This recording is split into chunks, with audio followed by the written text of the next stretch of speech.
আবারও সংসদে শুরু হয়েছে তুমুল বিতর্ক। আর এবার ইস্যু তেলের দাম বৃদ্ধি। হঠাৎ করে তেলের দাম বেড়ে যাওয়ায় সারা দেশে তৈরি হয়েছে অসন্তোষ, আর এর প্রভাব পড়েছে সাধারণ মানুষের জীবনে। সম্প্রতি সংসদে এই বিষয়টি নিয়ে জোরালো বক্তব্য দেন হাসনাত আব্দুল্লাহ। তিনি সরাসরি প্রশ্ন তোলেন, সরকার বলছে তেলে কোনো সংকট নেই, কিন্তু বাস্তবে পাম্পগুলোতে তেল পাওয়া যাচ্ছে না কেন? তার মতে এই অবস্থার কারণে সাধারণ মানুষ চরম ভোগান্তিতে পড়েছে। অনেক জায়গায় মানুষ ঘন্টার পর ঘন্টা লাইনে দাঁড়িয়ে থেকেও তেল পাচ্ছেন না, এমন অভিযোগও উঠেছে। তিনি আরো বলেন, যদি সত্যিই কোনো সংকট না থাকে তাহলে হঠাৎ করে কেন তেলের দাম বাড়ানো হলো? এই প্রশ্নের মধ্যেই তিনি সরকারের নীতির সমালোচনা করেন এবং বিষয়টি পরিষ্কার করার দাবি জানান। সংসদে তার এই বক্তব্যের পর পরিস্থিতি উত্তপ্ত হয়ে ওঠে। সরকার পক্ষ থেকে বলা হয়, দামের সমন্বয় আন্তর্জাতিক বাজারের সঙ্গে মিল রেখে করা হয়েছে এবং সরবরাহ স্বাভাবিক রাখার চেষ্টা চলছে। অর্থাৎ একদিকে সরকার বলছে সব নিয়ন্ত্রণে আছে এবং অন্যদিকে বিরোধীরা বলছে বাস্তবতা ভিন্ন।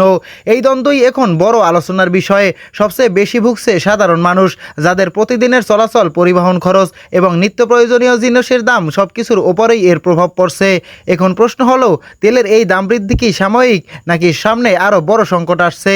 আর সত্যিই কি তেলের কোনো সংকট নেই, নাকি বাস্তবতা আড়াল করা হচ্ছে?